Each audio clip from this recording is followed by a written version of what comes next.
Сәлеметсіздер ме, құрметті көрермендер, каналымызға қош келдіңіздер.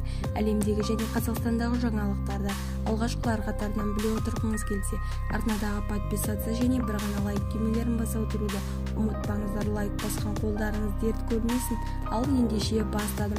Танымал әнші Димаш Құдайберген атақты опера әншісі Пласидо Домингоға қазақы дәстүрмен шапан жапты. Бұл туралы ол желідегі парақшасында жазды. Қай қалықта болмасын, өзіні кіндік қаны тамып туып өскен еліне, жеріне деген ыстық ықыласын терең сөздерімен өлеңге қосып, өз өлкесінің таутасын, Дархан даласын, Аққулы көлін жырламаған өнерпаз кемде кем сам өнері арқылы өз ұлтының үнін, жүректен шыққан тың туындыларын күллі әлемнің алақанында аялата білген 20 ғасырдың үздік опера әншісі Пласидо Доминго атамызға дәстүріміз бойынша шапан жапқан сәттен көрініс. Бүгінгі күн ертегі тарих деп жазды Димаш Құдайберген. Бізді тамашалауда жалғастырыңыздар. Сау саламатта болыңыздар.